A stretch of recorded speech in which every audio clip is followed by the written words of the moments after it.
Hello friends, thank you very much for watching this video.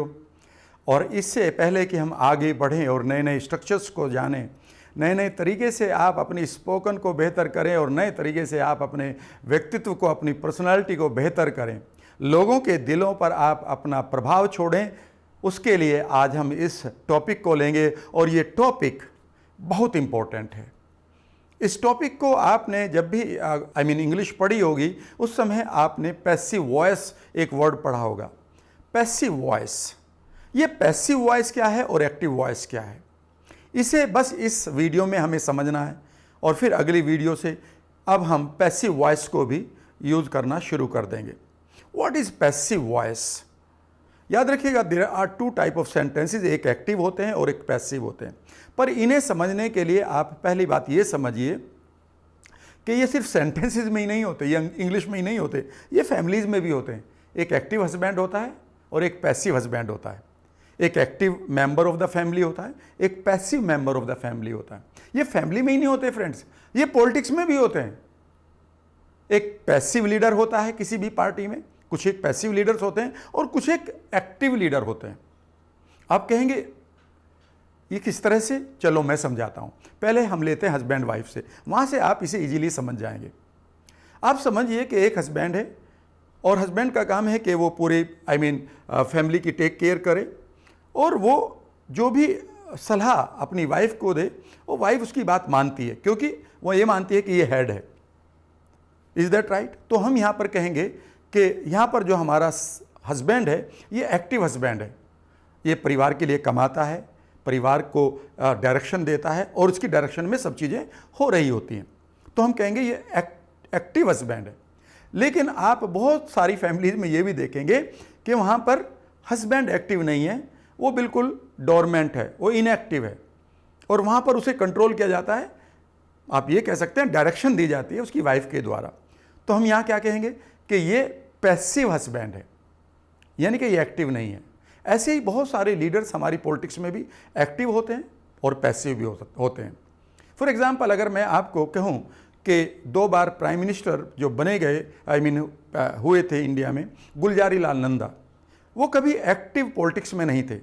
यानी कि वो मास को कभी भी कह सकते हैं कि मोटिवेट नहीं करते थे। उनके लिए पार्टी काम करती थी, वो पार्टी के लिए नहीं काम करते थे, बल्कि पार्टी उनके लिए काम करती थी। तो हम उसे क्या कहेंगे? वो पैसिव लीडर थे। Is that right? इसी तरह से जो हमारे सेंटेंसेस हैं, उसमें जो हमारा सब्जेक्ट है, सब्जेक्ट का काम होता है कि वो अपनी वर्ब को हमेशा कंट्रोल करे। जैसे मोहन खेल रहा है, तो जो मोहन है वो काम कर रहा है खेलने का। Is that right? लेकिन अगर मोहन के ऊपर काम होने लगे तो फिर मोहन एक्टिव नहीं रहा, मोहन पैसिव हो गया। तो जब पैसिव हो गया तो इमीडिएटली ये स्ट्रक्चर बदल जाएगा। बस ये ध्यान आपको रखना है। अब मैं आपको एग्जांपल देता हूं। फॉर एग्जांपल, मैंने आपके साथ शेयर किया था कि भाई हमारे पास एक टाइम ऑफ स्पीकिंग है, वहां पर पहला टेंस हमारा हैबिट का है। फॉर एग्जांपल, मैं रोज अखबार पढ़ता हूं। Is that right? और यहां पर एक कंटिन्यूअस भी मैंने आपके साथ बोला था, मैं अखबार पढ़ रहा हूं। मैंने एक परफेक्ट भी बोला था कि मैंने अखबार पढ़ लिया है। ये प्रेजेंट के टेंस थे। इसमें परफेक्ट कंटिन्यूअस भी होता है, उसमें यूजुअली पैसिव नहीं होता। लेकिन अगर आप पूछें उसका पैसिव क्या होगा, तो मैं ये भी बताऊंगा। एक मैंने आपसे कहा था पास्ट में, कल मैंने अखबार पढ़ा था। मैंने पढ़ा था तो ये एक्टिव हुआ। ओके, कल मैं अखबार पढ़ रहा था जब तुम मेरे घर आए, ये पास्ट का कंटिन्यूअस हो गया। मैं कल अखबार पढ़ूंगा, ये मेरा फ्यूचर हो गया। Is that right? चलिए, अब मैं एक सेंटेंस लेता हूं और आप ये बताएंगे कि ये एक्टिव है कि पैसिव है। मैं आपकी हेल्प करूंगा। मैं आपको ये भी बताना चाहता हूं कि पैसिव सेंटेंसेस को सीखना बेहद जरूरी है, क्योंकि हमारी अधिकांश लैंग्वेज पैसिव वॉइस में ही बोली जाती है। यानी कि जहां पर हमारा सब्जेक्ट एक्टिव नहीं होता बल्कि इनएक्टिव होता है, उसके ऊपर वर्ब काम करती है। फॉर एग्जाम्पल, मान लेते हैं आप इस वक्त अपने रूम में बैठे हुए हैं और बाहर नारे लग रहे हैं, तो इस सेंटेंस को आप कैसे बोलेंगे? यूजुअली कैसे बोलेंगे? क्या आप ये बोलेंगे कुछ लोग नीचे नारे लगा रहे हैं, या ये बोलेंगे यार नीचे नारे लग रहे हैं? तो चांसेस हैं कि 75% जो टेंसेज हैं आपके वो पैसिव में यूज़ होते हैं। Is that right? क्योंकि कई बार आपको सब्जेक्ट का पता ही नहीं, लेकिन एक्शन चल रहा है। यार मेरी कार तो रिपेयर हो रही है, तो मेरी कार रिपेयर हो रही है, तो यहां पर रिपेयर जो एक्शन हो रहा है उसे कार कर रही है या वो कार के ऊपर हो रहा है? तो आप कहेंगे वो तो कार के ऊपर एक्शन हो रहा है, तो इसका मतलब है कार तो एक्टिव नहीं है। Is that right? तो ये सेंटेंस पैसिव में बनेगा। और फिर ये पैसिव में भी तब बनते हुए ये देखेंगे कि इनमें से वो कौन सा टेंस है। Is that right? ये बहुत मुश्किल नहीं है। अगर आज आप मेरे असाइनमेंट को पूरा करेंगे तो ये अगले जब मैं वीडियो से लेसन में आऊँगा तो तब तक आपको सब कुछ क्लियर होगा। लेकिन ध्यान ये रखना कि अगर आप असाइनमेंट पूरे नहीं कर रहे हैं तो फिर आप पीछे रह जाएंगे। पीछे क्यों रहें? आपके पास एक गोल है। गोल ये है कि आपको अपना व्यक्तित्व बेहतर करना है, लोगों को इंप्रेस करना है। तो देखिए कैसे। फॉर एग्जाम्पल मैं ये कहता हूँ कि मैं इंग्लिश पढ़ाता हूँ, तो ये मेरी आदत आ गई, ये मेरे यूजुअल एक्शंस आ गए। तो आप कहेंगे ये टेंस हैबिट का, मैं इंग्लिश पढ़ाता हूँ, ये एक्टिव है कि पैसिव है? पढ़ाने का एक्शन हो रहा है, करने वाला दिखाई दे रहा है कि मैं कर रहा हूँ, तो ये एक्टिव है। लेकिन अगर मैं कहूँ यहाँ अंग्रेजी पढ़ाई जाती है, अब टेंस तो यही है, लेकिन सेंटेंस का जो प्रारूप है वो एक्टिव नहीं रहा, वो पैसिव हो गया। फॉर एग्जाम्पल कई बार आप कहते हैं ना, लिखा होता है दुकानों पर हमारे यहाँ कार की मरम्मत होती है, हमारे यहाँ कार की मरम्मत होती है। तो ये हैबिट भी हो गई, यानी कि यूजुअल एक्शंस हो गए, प्लस ये पैसिव हो रही, वॉइस है। Is that right? यहाँ मैथमेटिक्स पढ़ाया जाता है, यहाँ पर ताले की चाबी बनाई जाती है। ओके, फॉर एग्जाम्पल मैं अब कंटिन्यूस में लेता हूँ, कमरा साफ हो रहा है, मकान बदला जा रहा है, पार्क की सफाई हो रही है, सब्जियां बिक रही हैं, नारे लग रहे हैं। ये सारे के सारे कंटिन्यूस में हैं, लेकिन पैसिव में। और एक्टिव क्या होगा? लोग नारे लगा रहे हैं, ठीक है ना, मोहन सब्जी बेच रहा है, कुछ लोग नीचे पार्क साफ कर रहे हैं, तो ये एक्टिव हो गया। कहने का अर्थ है कि आपको इतना ध्यान रखना जरूरी होगा। वैसे ही अगर हम परफेक्ट में लेते हैं, मैंने कमरा साफ कर दिया, एक्टिव, लेकिन कमरा साफ हो गया है, पैसिव। कपड़े धुल गए हैं, पैसिव, लेकिन प्रेजेंट परफेक्ट, एक्शन पूरा हो चुका है, कपड़े धुले हुए हैं। कपड़ों पर आयरन हो गई है, पैसिव। कपड़ों पर आयरन हो रही है, पैसिव, लेकिन कॉन्टिन्यूअस। यहां पर कपड़ों पर आयरन की जाती है, आदत। Is that right?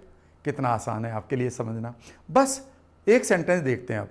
कपड़ों पर प्रेस हो रही है, ओके, कपड़ों पर आयरन हो रही है, ये कॉन्टिन्यूअस हो गया, पैसिव है। यहां पर कपड़ों पर आयरन की जाती है, पैसिव, लेकिन हैबिट वाला। तुम्हारे कपड़ों पर आयरन हो गई है, पैसिव, लेकिन परफेक्ट प्रेजेंट का।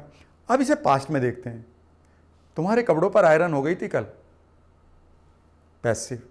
जब मैं तुम्हारे घर गया, तुम्हारे कपड़ों पर आयरन हो रही थी, तुम्हारे कपड़ों पर आयरन हो रही थी, ये पास्ट का कॉन्टिन्यूअस है, लेकिन पैसिव है। और इसका फ्यूचर क्या होगा? हाँ, तुम्हारे कपड़ों पर आयरन हो जाएगी, है ना। बस इतना सा आपको याद रखना। तो अब आप कुछ एक सेंटेंसेस लें जहां पर आपका एक्शन आपके सब्जेक्ट के ऊपर हो रहा है, सब्जेक्ट नहीं कर रहा है। क्लियर है ना?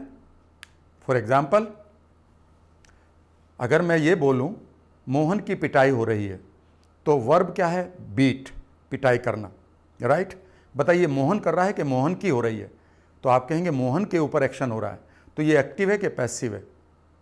तो आप कहेंगे ये पैसिव है। और जब ये पैसिव है तो फिर आपको पैसिव वाला रोल लगाना पड़ेगा। और कौन सा? मोहन की पिटाई हो रही है, प्रेजेंट कॉन्टिन्यूअस। कल मोहन की पिटाई होगी, फ्यूचर इंडेफिनिट। यहाँ रोज मोहन की पिटाई होती है क्लास में, हैबिट।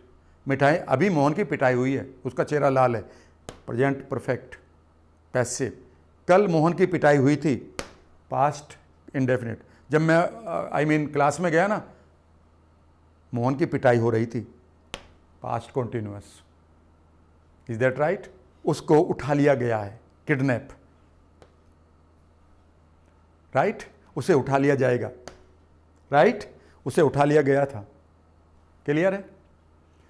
उसे मैथमेटिक्स सिखाया जा रहा है, देखिएगा, उसे मैथमेटिक्स सिखाया जा रहा है। और जो सिखाने का काम है उसे करने वाला कोई नहीं है, उसके ऊपर हो रहा है। मोहन को मैथमेटिक्स सिखाया जा रहा है, प्रेजेंट कॉन्टिन्यूअस, लेकिन पैसिव।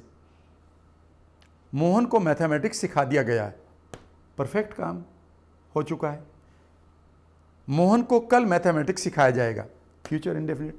मोहन को रोज मैथमेटिक्स सिखाया जाता है, डेली हैबिट्स। कल मोहन को मैथमेटिक्स सिखाया गया था, पास्ट इंडेफिनिट। जब मैं वहाँ गया मोहन को मैथमेटिक्स सिखाया जा रहा था। Is that right? यानी कि अब आप पैसिव की बात करेंगे। पैसिव आपको पूरी तरह से क्लियर होना चाहिए। पहला असाइनमेंट है कि कुछ एक एक्शंस को आप पैसिवली बोलेंगे, और वही एक्शंस पैसिवली बोले जाते हैं जिसके बाद में ऑब्जेक्ट जरूर आता है, वो मैं आगे बताऊंगा। क्लियर है? सफाई ले लीजिएगा, जब भी आप सफाई कर रहे हो तो इसके बाद ऑब्जेक्ट जरूर आएगा। आप ये नहीं कहेंगे मैं सफाई कर रहा हूँ, तो आप कहेंगे मैं कमरे की सफाई कर रहा हूँ, तो कमरे की सफाई हो रही है, प्रेजेंट कंटिन्यूअस। कल होगी जी कमरे की सफाई, रोज होती है जी कमरे की सफाई, हो गई है जी कमरे की सफाई, हो रही थी जी कमरे की सफाई, हो गई थी जी कमरे की सफाई। Is that right? हो गया है बैंक में सारा पैसा जमा, हो रहा है पैसा जमा, हो जाएगा कल पैसा जमा, कर दिया जाता है रोजाना पैसा जमा। कल कर दिया गया था पैसा जमा बैंक में, जब मैं वहाँ गया तब पैसा जमा हो रहा था। कहने का मतलब है जब डिपॉजिट वर्ब है तो पैसे के ऊपर हो रहा है, पैसा नहीं कर रहा है इस काम को। इतना सा आपको करना है। ये रहा आज का आपका वीडियो का पूरा लेसन विद एन असाइनमेंट। अच्छा लगा आपको तो आप लाइक करिएगा, शेयर करिएगा, और हाँ, मेरे चैनल को सब्सक्राइब कर लीजिएगा। साथ ही मैं आपको ये भी बताना चाहता हूँ कि आपके व्यक्तित्व विकास के लिए मेरी बहुत सारी वीडियोज़ और भी हैं यूट्यूब के ऊपर, जिनके लिंक इस वक्त आपके डिस्क्रिप्शन बॉक्स में है। आप उनका भी आनंद लीजिएगा। बढ़ते रहिएगा। Thank you very much.